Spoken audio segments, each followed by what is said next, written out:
business panel. We're here today to talk about the pandemic and artificial intelligence and where they intersect. We're going to meet the panelists in just a moment here. But first, I'm going to just say a few things about AI in general for those who are somewhat unfamiliar. So we're here to discuss and learn about how the evolution of artificial intelligence intersects with the global pandemic. Before the pandemic, we'd already been well into an AI summer, meaning where AI was growing rapidly in terms of research, funding, innovation, and even applications. The pandemic has changed a lot about the world of AI, but it actually hasn't slowed things down. And so I want to briefly explain what AI even is, but in fact, it's easier to describe it by explaining what it isn't. It isn't sentient. The science fiction tropes of robot uprisings are indeed still a fiction, and likely will always remain a fiction. Sentience is artificial general intelligence, or AGI. And experts agree that AGI is at least decades away and may never exist at all. So when we say AI today, we're basically talking about advanced computer algorithms that can perform specific tasks much faster than humans and at a far greater scale and complexity than humans can manage. So for example, computer vision is AI that enables self-driving vehicles, and it recognizes your face in a photo, among other things. Natural language processing, or NLP, enables predictive text. It powers the customer service chatbots you've no doubt engaged with many times. Robotic process automation, or RPA, is ideal for performing mundane, repetitive knowledge worker sorts of tasks, and so on and so on and so on. You'll note those are actually quite narrow tasks. And again, that's where today's AI really shines. So for instance, it's impressive that an autonomous vehicle can drive itself down a busy street, but it can't tell a joke. It can't make a cup of coffee. It can't tie shoelaces, right? There are a million things that humans who possess vast amounts of general intelligence can do that AI just can't. So what's exciting is when we have AI that can do things that humans can't, or can do them better and faster. Now, even though we have nothing to fear from sentient robot overlords, AI does present many potential dangers that we really can't overlook or minimize. And ironically, these dangers come primarily from humans and our biases. So data is the fuel for all AI, but data can be biased, can be incomplete, corrupt, poorly sampled, and so on. And the machine learning models that we make can be biased by design. And even the very problems or questions that we seek to solve with AI may be dangerous, wrong questions, such as trying to predict recidivism by using computer vision to look at inmates' faces, which is just modern day phrenology. Humans encode their biases in what they make. And without proper scrutiny, when you create AI, you not only encode those biases, but you amplify them. And in recent years, we've seen this all over the place, from predictive policing, in hiring practices, in dealing with medical patients, and on and on and on. We could spend days here unpacking all those issues, but here's the key takeaway that you really should know. When it comes to AI, ethics and efficacy are inextricably linked. If you don't take great care to address your approach, your data, and your model design and output, your AI doesn't work. But AI is being used successfully all over the world for all sorts of applications right now. And it's growing and changing and evolving all the time, and that's very exciting. So we're going to start our conversation now, and let's meet our panelists. I'm just going to start by pointing a finger at one of you, and I would like for each of you to just say who you are, what you do, and how you came to AI. Navrina, can we start with you? Fantastic. Well, thank you so much for having me. I'm Navrina Singh. I'm the founder and CEO of Credo AI. We are a very early stage startup that is tackling one of the most important issues of our time, focused on AI auditability and governance. I've been in tech now for almost 2 decades, building products at companies like Qualcomm and Microsoft, helped create the robotics division within the company at Qualcomm. And that was my foray into artificial intelligence almost a decade back. I'm also a young global leader with World Economic Forum and sat on their Council of AI, and was really privileged to participate in conversations around AI regulations and strategies across the world, especially in Canada, Singapore, and European Commission. In addition, I am a board member at Mozilla Foundation, where we are transitioning from this whole concept of open internet to trustworthy internet. And being part of that journey has just been incredible. Looking forward to sharing more today, and I'll hand it over to Jeff Wong. Great. Thanks, Narina. Thanks, Seth.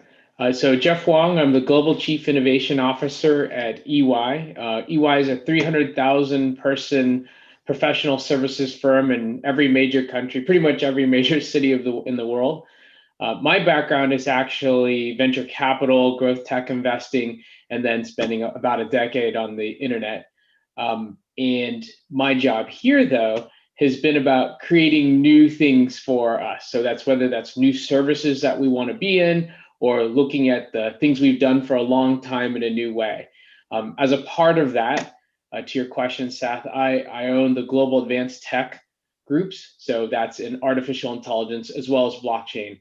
And so we've done a lot of sort of interesting things there from an enterprise level AI application.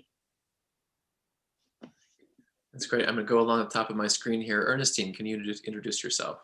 Sounds great. Thanks for having me. My name's Ernestine Fu. I've been an investor at a venture capital fund called Alsop Louie Partners since 2011, focused on cybersecurity, enterprise, frontier tech, emerging technologies, and of course, AI is common within a lot of our portfolio companies. I'm also an adjunct professor at Stanford, focused on teaching a class on frontier technologies, emerging technologies, and its impact on society. So excited to be here. I'll turn it over to our last panelist to introduce himself. Hi, thank you, Ernestine. I'm Phil Howard. I'm director of the Oxford Internet Institute, and I'm chair of the Oxford Commission on AI and Good Governance. Our project involves figuring out how we would want government to use AI. So we start from the assumption that there are many, many guidelines on what ethical AI looks like, but that a lot of governments need guidance on how to actually implement the AI systems they have now. And so this is much more about the next 2 to 5 years than it is about trolley problems in the next 20 or 30 years. Very good, thank you. And so I'm going to start diving into some questions here. So I want to kind of start with a big picture here, where we're looking at global impacts. So I'd just like to hear from each of you in turn, where you have seen from your corner of the world, from your corner of the AI industry, where you've seen the greatest impact at the intersection of AI and the pandemic. And Ernestine, why don't we start with you? Sounds great. Well, I think the pandemic has definitely become a forcing function for us to think about new and emerging ways to use technology. So I guess with AI specifically, we've seen countries focus on detecting fever in large crowds using AI. So being able to check hundreds of people within a few minutes without making contact to see who has high temperature levels, which might be a sign that they also have COVID. We've also seen, for instance, medical testing, such as X-ray screening, and using AI to highlight any abnormalities in the lung, for instance. And that's been able to provide doctors with a much faster response time in terms of an individual's risk to COVID. Other instances have been even just using AI-based robots like drones to perform contactless delivery or to automatically spray disinfectants in public areas. And then, of course, I think probably the most common use of AI we've seen that's been very effective is contact tracing via smartphones and using AI to track and flag possible carriers of the virus.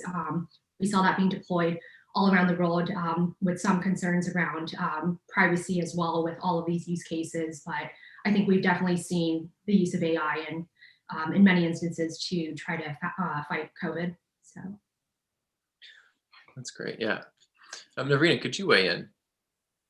Yeah, absolutely. So it's interesting because I've been in this field for now 2 decades, and we were already on this amazing digital transformation journey. And suddenly we felt like there was this spike that happened, which is COVID. And we did expect the digital transformation to accelerate even further, to so much so as 10x.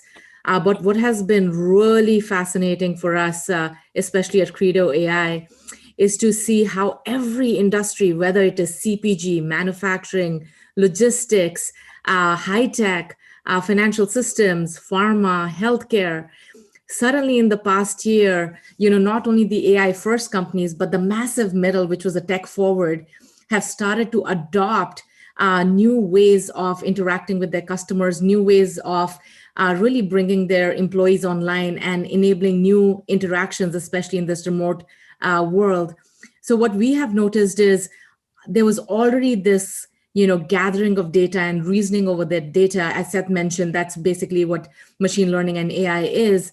But what we didn't expect was how COVID is going to transform basically the new ways of thinking about machine learning models. The historical data, the historical context sort of is falling short.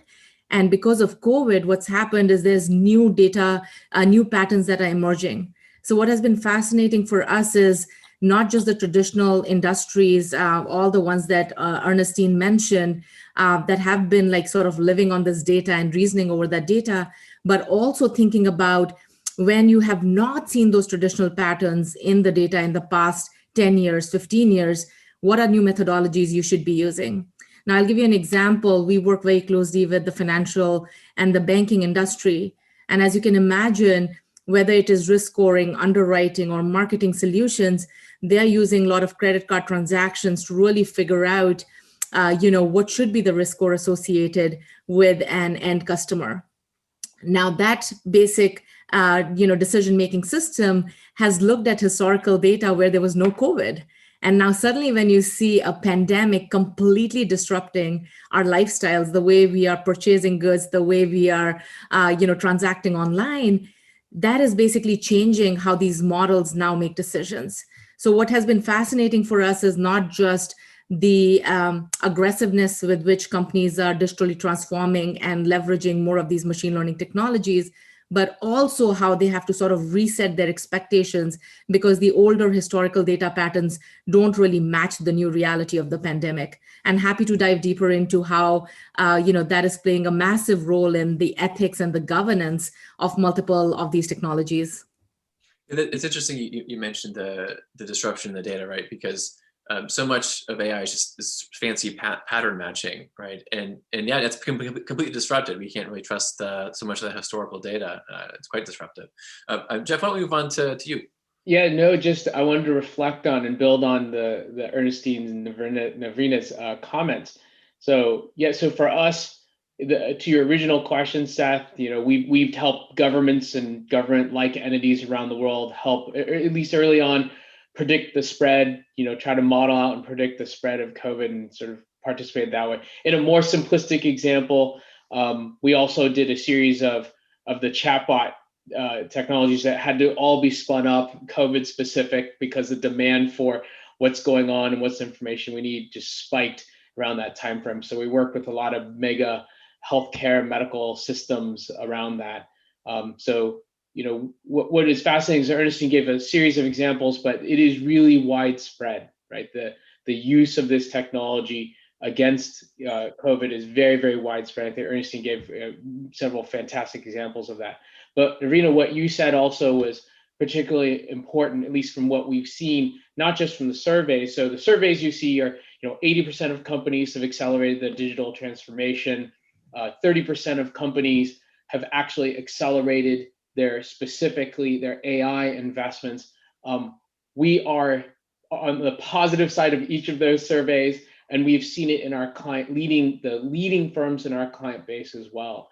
And what you recognize is everything has accelerated significantly with COVID. So probably something that this audience is well attuned to. But what they're also seeing is, in particular with AI, is the fact that there is actual financial return right now from this technology. Some of the stats for us in our personalized experiences, we have, we read documents for the enterprise because that's what we're particularly good at. That's where we have a data advantage. That's probably about 500% better than the way we used to do it because of AI technologies that we applied, which for us leads to a 9-figure revenue over the next 18 months positive impact, right? So when you start to get to numbers like that against this technology and the application of of AI, that's also why I think you're seeing these accelerations, particularly this environment. It's not just because it's cool or neat or it's a cool buzzword, it's because there's actual financial outcomes that people are seeing. Yeah. Yeah, thanks for that. And Phil, same question. And one thing I'm interested in myself is, you have a slightly different perspective from being on a different continent. Same question, but I'm curious Sure. if your location has any has shaped your response at all. I think it does. There's two things I'd offer. One is probably not good, and one is probably good. The first is that there's some pretty sophisticated machine learning applications around COVID misinformation, right? So spreading content about what not to do, or evaluating the risks the wrong way. And this misinformation comes sort of packaged in very sophisticated ways with purposefully crafted faces on social media accounts. Sometimes the messaging is quite sophisticated and driven by some advanced machine learning kits. And so that misinformation story is one of the bad things about AI activity around COVID. One of the interesting things I've noticed in governments outside the US context is that governments, especially in Europe, are really waking up to the power of data in a way they hadn't before. I think they'd sort of given lip service to open data, the promise of public data, being used for creative applications. I think now a lot of government policymakers really get it, because they can see how their national health services have responded well, poorly, or well, based on the quality of service data that the organizations have. And increasingly, policymakers are eager to find what they call low-risk AI applications. So the machine learning applications that really shouldn't drive controversy, where the quality of data is fit for purpose for the problem they're trying to solve. And that's one of the interesting outcomes, right? So we can't solve everything with AI, but there are some public problems the governments can solve if they make the right investments. Yeah. And Jeff, I'm going to start with you with this next question. It's open to everybody, though. I'd like to hear what everybody thinks. But you alluded to investments in AI, why is investment in AI increasing now? And what has been the role of the ongoing pandemic in those decisions? Yeah, so I think we touched on it a little earlier. You touched on it, so calling it an AI summer even before the pandemic hit. And it was really true. AI was having an expansive investment moment. I think people were starting to see and experiment with a lot of the impacts before. I think that the pandemic really caused people to focus in on what was working and not working.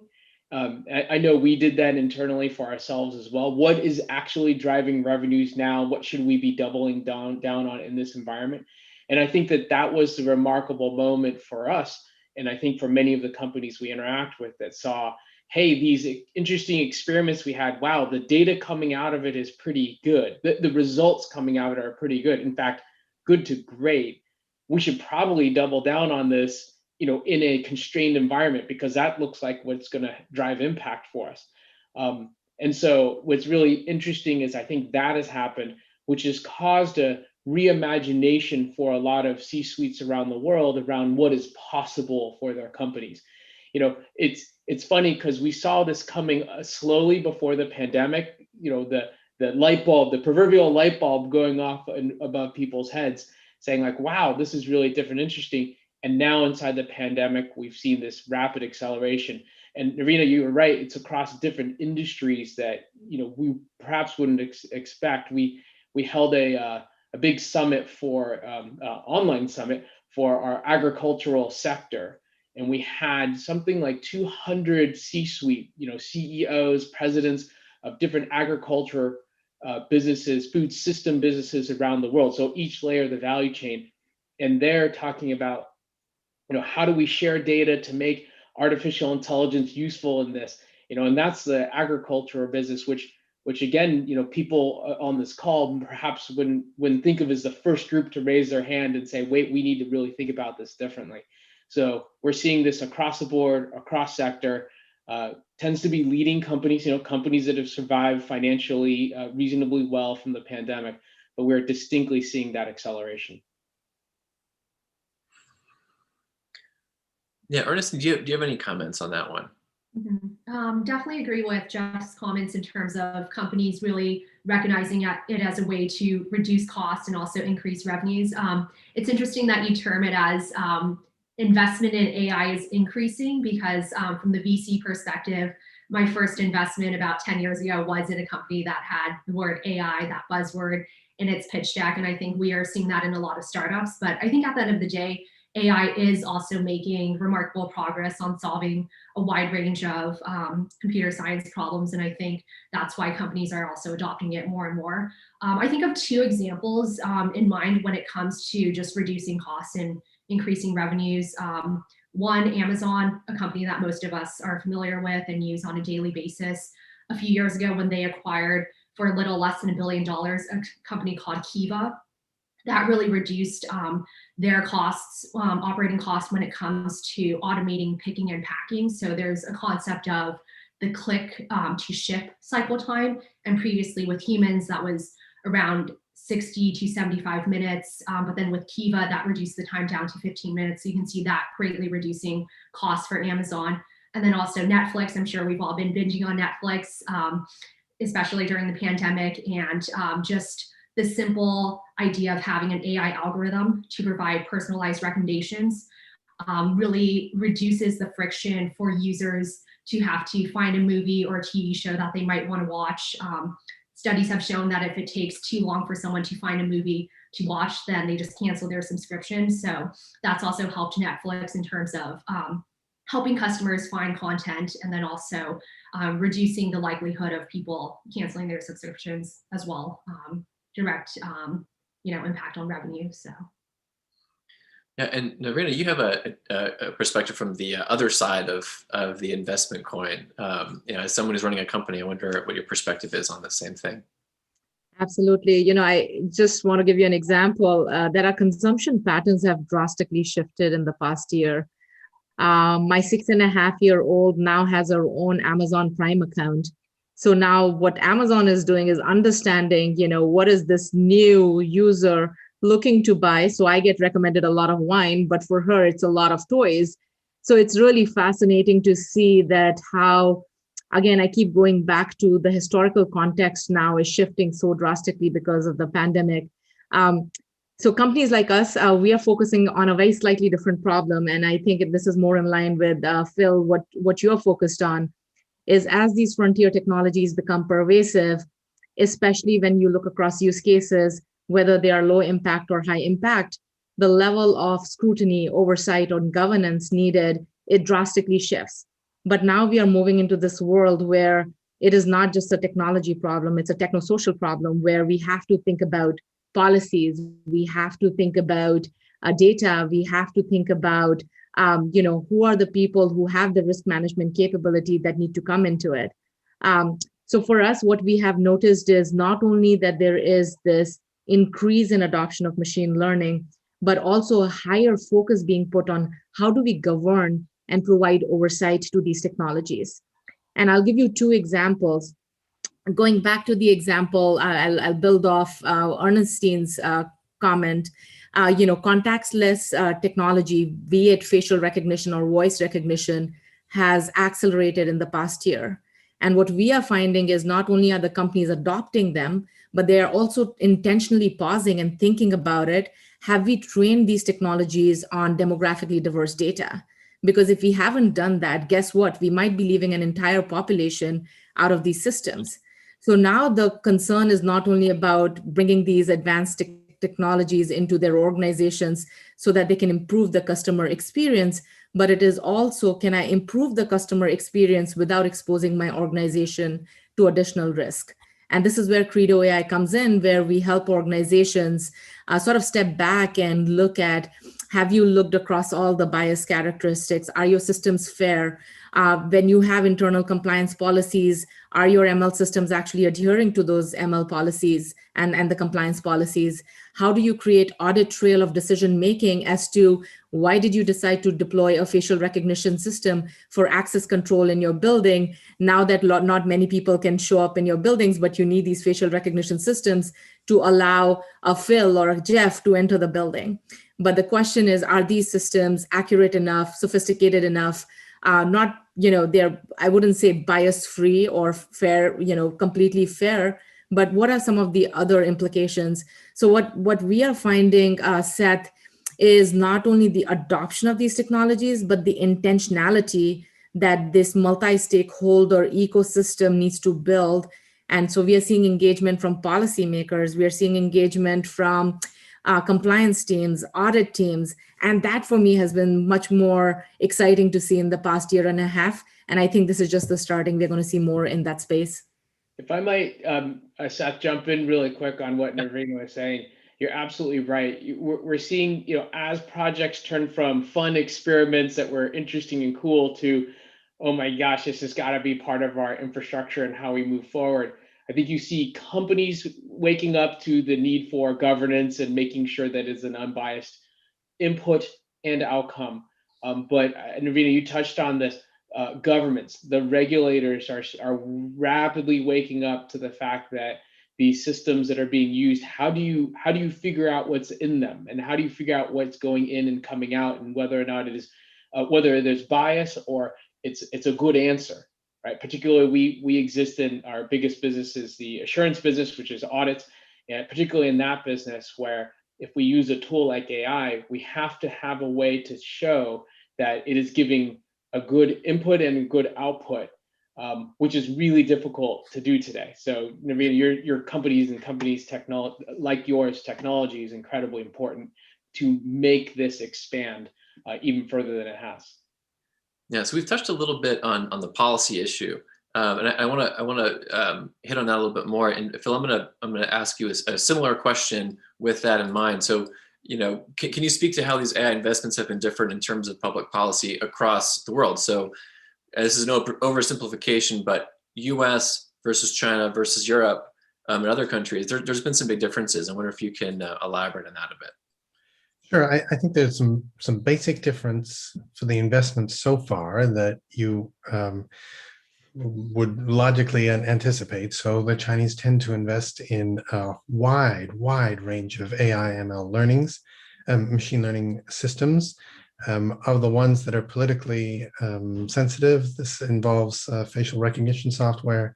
It involves infrastructure for the national security services, tie-ins to the new criminal laws run from Beijing, and to some degree a response to what's going on in Hong Kong, democracy movements there. Europe tends to think of AI as a mode for solving social problems wherever possible, but is still trying to figure out what that means. And I think North America will get there soon. For the moment, the European policymakers treat this as a real spectrum of possibilities, right? There's the possibility that we could use AI to offer a policymaker a little bit of help, right? The policymaker takes all the actions, makes all the decisions, but AI offers maybe a set of decision options and a set of action groups. There's the possibility that AI might go a little further, right? And narrow options. Would we want policymakers to have a narrow set of options where the narrowing was done by AI? Then there's the possibility that AI might be used to recommend one alternative to a policymaker. The policymaker would still act, but machine learning would get us down to the best possible route of action. Then we start to get into areas where maybe the AI would act on a suggestion if the policymaker approves. Then there's the possibility that AI would be allowed to act, but give a restricted time to veto to a policymaker. So AI would implement policy decisions. The policymaker would have a day or two of oversight, and if they don't catch anything, AI would proceed on its own. Then from there, it escalates, right? AI could act automatically on public policy questions, informing the policymaker after decisions have been taken, or maybe informing the policymaker only if asked, or informing the policymaker only if the AI decides that the policymaker needs to be informed. And then from there, the other extreme is that AI takes most policy decisions, acts autonomously, and ignores the policymaker. Now, some of these scenarios seem fantastic, but some of them are on the horizon. And I think different kinds of governments have different value sets on where they want to be on that proposition of how much, what kind of a role machine learning would have, particularly in democracies. Yeah, absolutely. Any other comments on that? But I do want to talk about privacy and data collection of governments in just a second. Any other comments on that specific question before we move to there? I would love to add a slightly different flavor to what Phil said. By the way, Phil, I love how you gave the different scenarios, and we are seeing that across, by the way, not just policymakers, but also in enterprise and consumer companies and the private sector, government sector, both included. One of the things for us to think about is, this whole notion of human oversight and how this human oversight is actually causing two great things to happen. The first thing it is causing is what we like to call as persona metamorphosis. What we are seeing is, the traditional, let's say, the auditors or the compliance managers, policymakers, for them to actually have an active role in this new set of frontier technologies, there's this metamorphosis that they're going through where not only do they have to understand and bring their expertise to machine learning and AI, but in doing so, they're creating new categories of jobs, which it's been very fascinating for us to interact with as we are working with private and government sector. And this persona metamorphosis is, I think, an exciting thing that came out of this pandemic, that we are going to see emergence of new job categories like tech auditors, like tech policymakers, et cetera, really emerge, which are at the intersection of tech and a new job profile. And then the second thing that we are observing is this whole notion of human in the loop. Totally agree that there are applications which, like RPA, which are so low impact in many cases that you might not need any human intervention. Most of the applications right now have some sort of human in the loop. But one of the things we are also seeing is this whole notion of that human is the loop, because especially in high impact scenarios, what is going to be so critical, and as Phil alluded to, that this human oversight becomes even more important in those scenarios. So for me, what's really exciting to see is when people talk about machine learning and how their jobs might be taken away, et cetera, actually, we are not seeing that. What we are seeing is this amazing metamorphosis and this human is the loop concept show up, which is causing multi-stakeholders from different expertise level coming in to not only design these technologies, develop these technologies, but deploy them at scale. And that actually is going to be the next frontier that I'm excited to see how E&Y and others tackle that challenge as well. So we're starting to touch on the international part a little bit, and I want to sort of take some of the things we've talked about so far and continue in that with that lens a little bit, because one of the big challenges has been around privacy, right? And again, AI is all about data, and tracking and working on solving problems in the pandemic have typically been very data heavy tasks, right? But specifically and sort of also broadly in terms of the different governments at play here, how concerned should the public be about all the data that's being collected by both companies and by governments? And Ernestine, we haven't heard from you a little bit. I'd like to start with you. Yeah, I think as individuals, we should definitely be concerned about the amount of data that's being collected. And I think different countries and regions are also taking different approaches. So with Europe, obviously there's GDPR and some pretty aggressive restrictions on the type of data that companies can collect and also reporting mechanisms. California and the United States is still pretty separate in terms of the approach. So for California, obviously there's CCPA, and Virginia is also passing similar regulations right now, while if we look at regions like China, for instance, facial recognition is just widely used without any sort of regulation. I think the pandemic has been an interesting question for governments to really be forced to ask if they should be increasing surveillance to help fight COVID. Obviously, in emergency pandemic-like cases, really lives can be saved if we increase surveillance. But the question I always have before we just immediately say yes to this is ratcheting up surveillance now just to combat a pandemic could also permanently open the doors to more invasive forms of snooping that it's just uncontrollable at that point. So even though several countries decided to track people's movements through contact tracing, which we briefly touched upon in order to fight the pandemic, at what point do we get to that scenario where any single time there's a pandemic or any sort of health crisis that we could just track people's data? So I think, a lot of big questions that I don't have the answer to, but I think we should definitely be asking those. Yeah, does anyone else want to weigh in on this one? I could offer some thoughts, because I do think it's an important, a very important question for us as citizens. I mean, at the moment, I think we've effectively lost the privacy war, right? There's so much information about us that we can't reclaim, don't know where it is. It's hard to know who owns it. And I think there are a number of governments around the world that are considering, especially in Europe, that are considering rules which would say that an AI application in public service must be able to demonstrate the complete provenance of the data that has trained it and is being used by it. And that might become one of the, for the commission anyway, that's one of the possible thresholds by which you would evaluate whether an AI application can be used at scale in a significant system. I think that would have, it would have a cooling effect on a number of startups, a number of industries, but it would also set a basic threshold that if a company can't explain where all of its data came from, it shouldn't be developing machine learning systems for public service.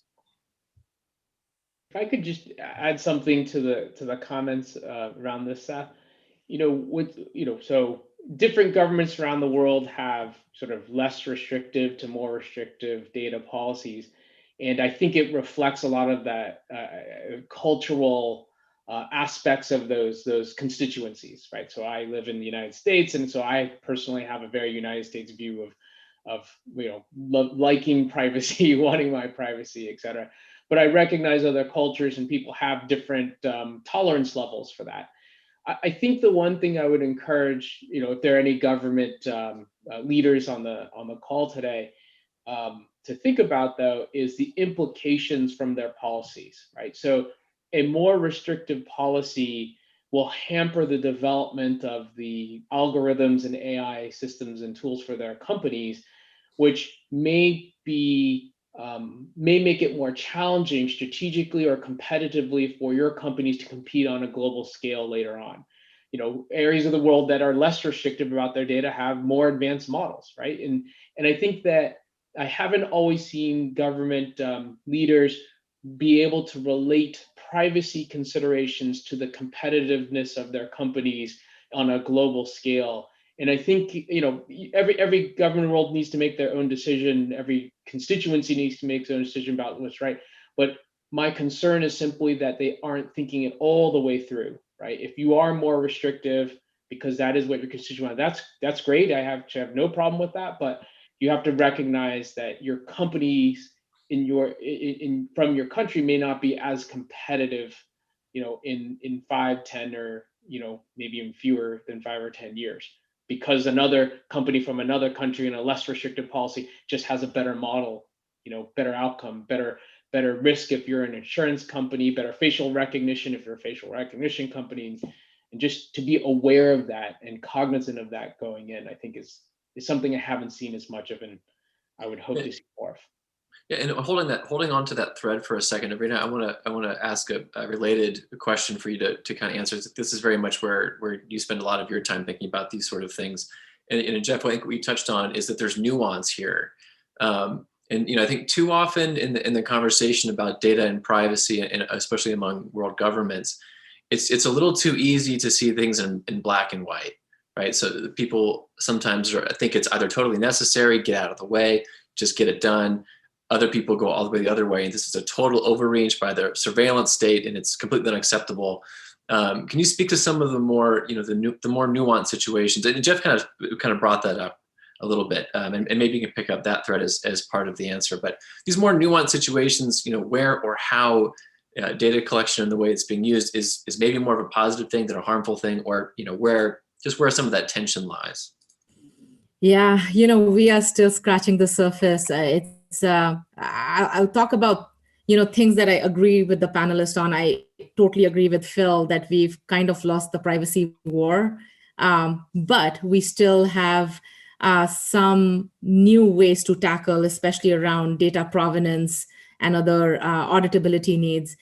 I do agree with Jeff that, if we regulate the some of these applications too extensively, it could prevent innovation. But I think intentional policy making is absolutely critical at this time. So whenever we look at applications and we work with our customers, we really sort of try and divide it into what kind of data is being used? Where is that data coming from? Is it personal data versus is it an engagement data? Is it behavioral data versus is it attitudinal data? Because as you can imagine, based on these different layers of data, personal data is something that we should have control on. The customer should be able to consent to it. But at the same time, there's also the need for stronger GDPR, CCPA regulations, so that the service organizations are not just out there crazily using our data without our consent. So I think this is don't have an answer to it, but I think what is going to be needed, I keep going back to it, is we will need intentional policies and multi-stakeholder conversations to really understand what kind of data does the user own. Because at the end of the day, we are the ones who are powering these algorithms. We are the ones who are making businesses successful because they are reading our behavioral analytics and creating these recommender systems which serve us more of what we want. So at the end of the day, it's our data. But at the same time, I think thoughtful curation of policies and regulation is going to be absolutely essential so that this is not completely a loss.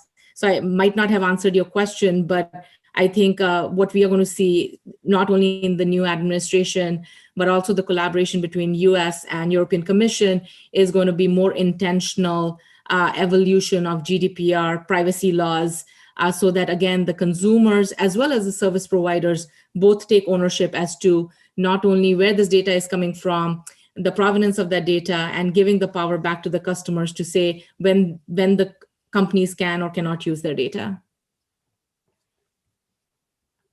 Yeah, we have, I'm going to move on to some of the questions from the audience, but before I do we have any further comment on that conversation thread? That's a big one. Can I just offer one last thought, and that is that so much of what we said will pivot on a turn on the European Commission's appetite for antitrust action against Amazon, right? So everything that we've said, if there is a move in that direction, will shape quite significantly what's possible, what's imaginable. It'll affect some of the scaling effects that we've talked about, and I think it's another year, 9 months, perhaps. Others on the call would have a better time sense of when decisions will be taken, but that's still a possibility for us, right? Indeed. So we have some good questions that have come in from the audience that I want to pick up, and they pertain to much of what we've already talked about, actually, but circling back on some of these topics. This is an open question for the panel, but Ernestine, we'll start with you in a second. It seems all these companies need to innovate to remain competitive and grow. Does the panel think the speed of investment will continue to expand and increase post-pandemic? And if so, what does that mean for global competition between companies in the US and elsewhere around the world? Yeah, no, I think that's a great question. I think the role of corporates is really interesting. If I just look at, for instance, who the global tech giants are today, most of them are based in either the US or China. If I look at Google, Amazon, Facebook, Apple, Alibaba, Tencent, for instance, and I think a lot of, and Phil, I'd be curious since you're the European panelist on here, but I think even looking at that, I think a lot of the European companies are realizing that and recognizing that they're a little bit at a disadvantage when it comes to having a path to mass adoption of AI within Europe. So really increasing investments on that front. At the same time, if I look at, for instance, venture capital being really perfected in Silicon Valley and the US, and that being a path to a lot of new innovative companies emerging over the last few years, I think all around the world, people are recognizing that and deciding to try to replicate and have similar VC models. I think overall, probably the main consideration in mind is that I think we've got into a point in which AI is widely recognized as the future of software, and as a result, that's resulting in increasing investments all around the world on that front. Very good. Jeff, do you have a comment on that I was question? about to say, I was just replying because I really like Ernestine's comment there. AI is the future of software. I think that I'm going to steal that from you if you don't mind. No, it's really interesting. Coming out of a pandemic, I think was the framing of the question. And if you look back through some other of the pandemics that we've had, so the terminology used to describe the period of time after pandemic. One of them, if you go way back, is the Renaissance. The other one is the Roaring '20s, right? So we are seeing, this is broader than the topic of this garden. We are seeing signals that coming out of this, there's a lot of pent-up demand that could really drive an expansive growth time. So from that alone, I could see a significant investment in, again, the digitization of companies, and therefore AI as probably the driver, as the AI is the software of the future, right? So I think that you're going to see this coming out of it driven as much by that as anything else. So the volume of dollars, I think, will be impressive. The other thing I think may be interesting, because we're on an Asia Society call, is that might be different, obviously, in the different regions of the world. The fact is our offices in China actually never really shut, right? And they, so they're still going and humming along. So, they may not see as much of a growth of this, but they've been sort of humming along the whole time. Whereas in the West, I think you're going to see this pent up sort of uptick if the economic indicators end up being true. Sure. And Phil, I wonder if you would echo that from the other side of the pond. Well, I think I totally buy the argument that Europe it's hard to identify the large firms that are leaking in an AI, or it's hard for me to identify them right now. I would say that there's at least a number of German technology experts say that the expertise they have in robotics and machine learning as it applies to new modes of designing the robots that other firms then use to implement on production lines, that might be some level of specialization that really just lasts in the UK, or really just lives in the UK, or just lives in Germany. I'm not enough an expert to know if that's true, but it does seem that on the other hand, one of the significant markets for AI applications is still Europe. So even if the centers of innovation are in China or are in Silicon Valley, when the commission decides to regulate, industries adjust. And I think they have that power, that market clout, customer clout, that may need to be reckoned with at some level. Yeah, and there's one more question that I want to get to, because as a journalist, they tell you don't ask questions if you don't already know the answer. But I don't know the answer to this question. I'm really curious about it. And Navreen, I'm going to start with you. We can work across here. This will be our last question.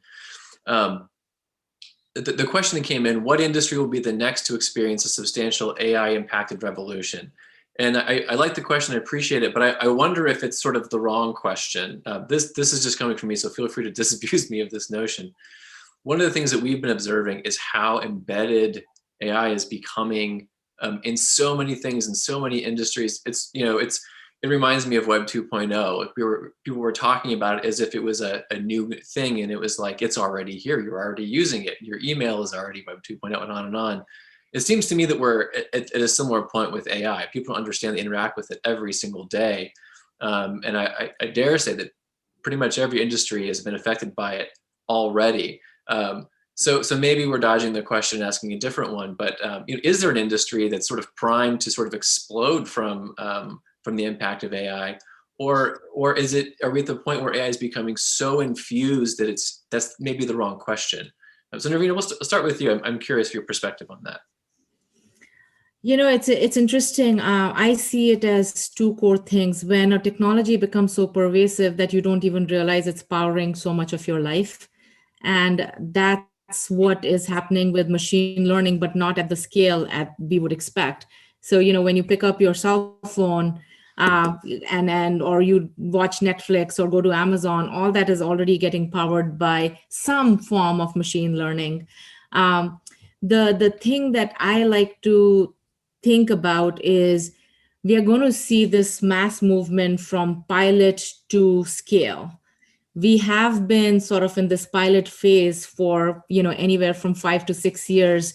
While I was at Microsoft, we saw this extensively with our enterprise customers, that they were still experimenting. They were still trying to figure out, is there a financial outcome, cost optimization, or new top line generation that we can get from machine learning? And then the past year and a half, because of the focus, it sort of forced them into a situation they had to use more, maybe not as sophisticated machine learning models, but at least they had to start using it. And that has sort of now brought from that focus a level of confidence that they can actually move from pilot to scale. So, for me, I love the notion of roaring 20s and all the renaissance that has happened. And I do think that we are going to see this renegade age where organizations are going to sort of give up on their older beliefs and realize that digitization is important. Machine learning is going to power most of their operations. And these renegade organizations are going to now start moving into massive scale AI applications and also start thinking about AI governance and auditability. So it's already there. I think the focus is going to be from experimentation to intentional scaling. That's great.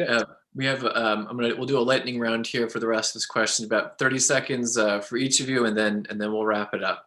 But Jeff, looks like you're ready to go. Yeah, I know. I'm eager. So I'll do my lightning round part of this. So I would say that it's less sector driven or industry and by industry driven, but a bit of the maybe the have and the have-nots, or the separation time for companies right now within sectors and industries. We've already seen these examples. I can't name the names of the companies because we serve all these companies, but you see it in video streaming and services, and who's really doing well versus who's doing fine, right? And you see it in financial services, like who's really explosively grown their AUMs versus sort of who has a traditional model. So I think this is separation time, and I think it's going to every industry. But what you'll see is that mix. Some of the leaders, whoever can reinvest, are going to pop up, and the others are going to be okay.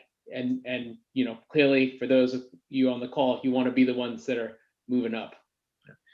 Phil, 30 seconds. I think of government as an industry, and I know that isn't quite the right turn of phrase, but when some of these public bureaucracies decide to make their machine learning investments, they will be large and significant. If an entire nation's healthcare system decides to do an upgrade, and many governments don't have their procurement systems ready. They're not ready for making those large acquisitions, but they have a year or two to get there. And so I think those major public investments in AI are the next, or one of the important big waves of that'll actually drive some innovation. Great. And Ernestine, if you give us the last word. Sounds good. So Seth, I definitely agree with you in terms of, I really do think AI has touched pretty much every single industry: finance, fraud detection, fitness, recommendations from your personal trainer, AI personal trainer, shopping recommendations and whatnot. And I think at the end of the day, if we go back to the definition of AI and just the basic idea that there's any sort of computer device that can perform tasks that are commonly associated with intelligent beings, and if you just look around the world, you kind of see that happening, and that's AI in our everyday lives. So.